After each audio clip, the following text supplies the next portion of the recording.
Hey guys, welcome back. आज हम gold का ब्रेकडाउन करने वाले हैं।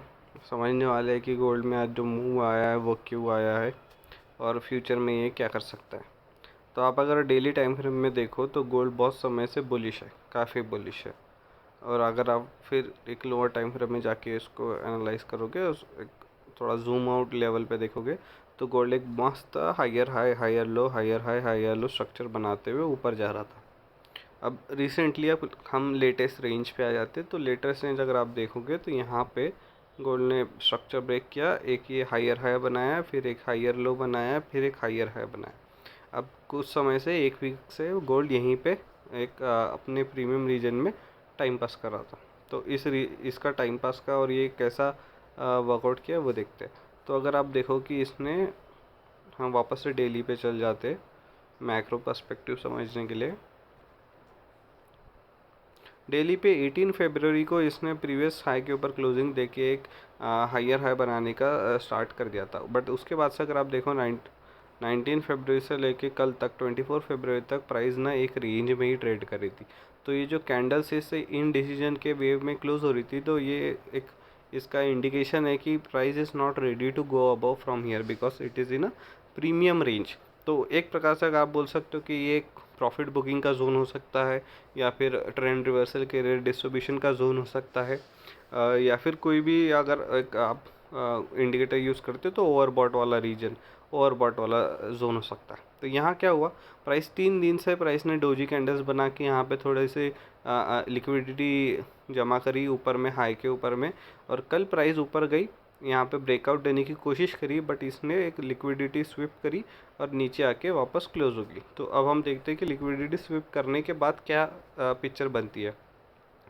तो जैसा हमें पता है कि ये हाई के ऊपर जो होती है वो एक एक्सटर्नल रेंज लिक्विडिटी होती है। तो इस लो से लेके ये हाई तक ये हमारा हायर लो है, और ये हमारा हायर हाई है, क्योंकि यहाँ कैंडल्स नीचे आ गई थी। तो एक ये हमारा हाई सॉलिडिफाई हो जाता है। तो जैसे ही प्राइस ने ऊपर जाके इस हाई के ऊपर की लिक्विडिटी को रेड किया, मीन्स क्या हुआ कि हम ये इस बुलिश रेंज में से अभी हम बाहर आ चुके हैं। अभी हम एक नई स्टोरी, एक अलग स्टोरी भी यहाँ पे स्टार्ट हो सकती है। तो एग्जैक्टली वही हुआ कि प्राइस ये जो जिस कैंडल ने लिक्विडिटी ली वो एकदम ही बेरिश कैंडल की तरह क्लोज हुई, पिन बार या फिर जो भी बोलते हैं इसको, एकदम कोई ऊपर जाने का इसका कोई मूड ही नहीं था। तो वैसे ही हुआ कि आज मार्केट ने क्या किया कि फर्स्ट, अब हम लोअर टाइम फ्रेम में चल जाते हैं स्टोरी को थोड़ा और अच्छे से समझने के लिए। तो कल देखो कि जैसे यहाँ पे प्राइस ने ऊपर रेड किया, यहाँ से प्राइस धर धर आके नीचे आ गई। अब नीचे आई तो इसको यहाँ क्या मिलता है, यहाँ इसको मिलता है डिमांड, जो यहाँ से स्टार्ट होता है। तो अब बुलिश मार्केट स्ट्रक्चर के हिसाब से ये हमारा हायर लो था, जो इंटरनल रेंज हायर लो है ना लोअर टाइम फ्रेम का, वो था, और ये हमारा हायर था, हायर हाई था। तो प्रैक्टिकली क्या होता है कि यहाँ पे प्राइस इस हायर हाई के आसपास में यहाँ पे डिमांड पे आके इसने डिमांड लिया। बट अब जैसे हमें बताया कि यहाँ से डिमांड लेके प्राइस ऊपर गई, तो यहाँ टेक्निकली अगर ट्रेंड स्ट्रांग है तो एक नया हायर हाई बन जाना चाहिए था, बट वो हायर हाई नहीं बना। मतलब क्या हुआ कि ये जो डिमांड जोन है, इसकी जो डिमांड है, मतलब जो बाय ऑर्डर्स यहाँ बैठे थे वो इतने स्ट्रांग नहीं थे जो प्राइस को और नया ऊपर ले जाके एक नया हाई बनाए। इसलिए प्राइस यहाँ पे आई, और यहाँ पे जो सप्लाई था बेसिकली, जो हमने स्वीप करी लिक्विडिटी स्वीप, उसके बाद में जो यहाँ पे सप्लाई क्रिएट हुआ, उस सप्लाई में प्राइस ने थोड़ा सा डिस्ट्रीब्यूशन किया और वहाँ से प्राइस नीचे आने लग गई। अब जब नीचे आती है तो आज की स्टोरी कि आज लंदन सेशन में प्राइस ने वापस से यही पैटर्न लिया कि वो वापस से इस डिमांड पे सपोर्ट लेने की ट्राई कर रही है। इस डिमांड पे सपोर्ट लेने का वो गई ऊपर और वापस फेल हो गई। वो वापस से यहाँ से थोड़ी सी लिक्विडिटी लेके वापस नीचे आ गई। अब नीचे से आके वापस इसने इस डिमांड पे, अब डिमांड को देखो कितना डीप ये करते जा रहा है हर बार। फर्स्ट टाइम इसने बस ऊपर ऊपर से टच किया, सेकंड टाइम थोड़ा सा डीप गया, थर्ड टाइम आज बहुत डीप गया। बट बहुत डीप जाने के बाद भी अब मेरा जो पर्सपेक्टिव था यहाँ तक अगर हम देखें तो it was bullish only. I was expecting कि ये ऊपर ही जाएगा, बट प्राइस ऊपर, यहाँ पे 30 मिनट्स की कैंडल्स है, यहाँ पे प्राइस ऊपर आती है, यहाँ पे वो इस हाई के ऊपर की लिक्विडिटी स्वीप करती है, और यहाँ पे मैं एक ट्रेड ढूंढ रहा था इस रीजन में। तो मैंने क्या किया, मैं लोअर टाइम फ्रेम में गया, इससे भी 1 मिनट पे,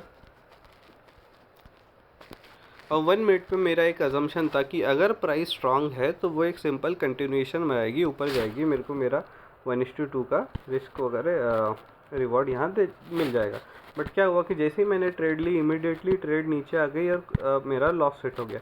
तो अब लॉस और हिट हो गया तो मेरे दिमाग में ऑलरेडी एक हायर टाइम फ्रेम पर्सपेक्टिव बना हुआ था कि प्राइस प्रीमियम रेंजेस में, हायर टाइम फ्रेम मतलब H4 पे प्रीमियम रेंज पे, तो यहाँ से एक बेरिश मूव आ सकता है। तो मैंने क्या किया, जैसे ही ये मार्केट स्ट्रक्चर शिफ्ट हुआ, मतलब यहाँ पे जैसे ही प्राइस ने यहाँ क्लोजिंग दी नीचे, मेरा स्टॉप लॉस हिट हुआ, एक क्लोजिंग दी, तो मुझे लगा कि प्राइस यहाँ रिवर्स कर रही है। तो मैंने इस जोन को पकड़ते हुए यहाँ पे ऐसी एक सेल की ट्रेड अटेम्प्ट करी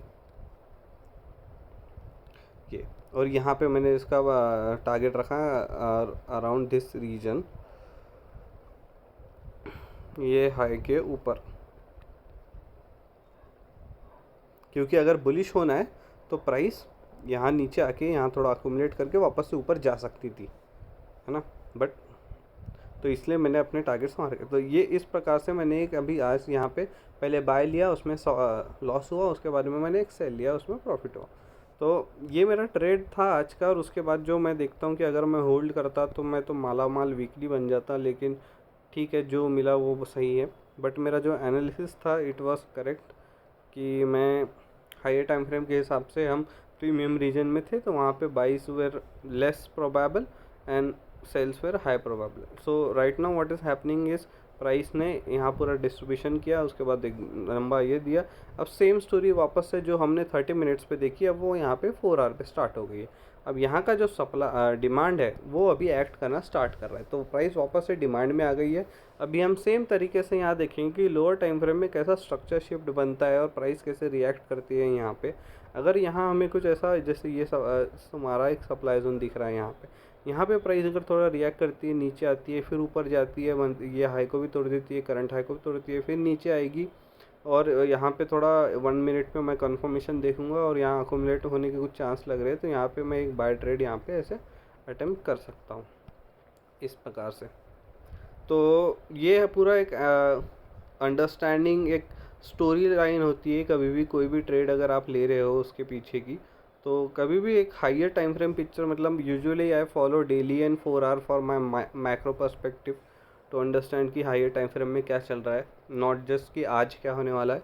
और मुझे जब ट्रेड्स प्लान करनी होती है तो मैं 30 मिनट पे आके ये जोन्स को, अब मेरा जो सप्लाई डिमांड जोन्स है इन पे मैं अपने ऐसे सेटअप्स ट्राई करता हूँ। तो right now I am thinking कि प्राइस अगर स्ट्रांग है, बुलिश ही है, तो यहाँ से थोड़ा टाइम पास करेगी और वापस से धीरे धीरे ऊपर जाना स्टार्ट करके एक नया ऑल टाइम हाई के लिए जा सकती है। और इन केस अगर हम बहुत बड़ा पुल बैक अगर चाहते हैं डेली टाइम फ्रेम के हिसाब से, तो प्राइस को ये जो लो है इसको इम्पल्सिवली तोड़ना पड़ेगा, इसके नीचे आके क्लोज करना पड़ेगा, और उसके बाद क्लोज करने के बाद एक इमीडिएट ऊपर जाने वाली कैंडल नहीं चाहिए।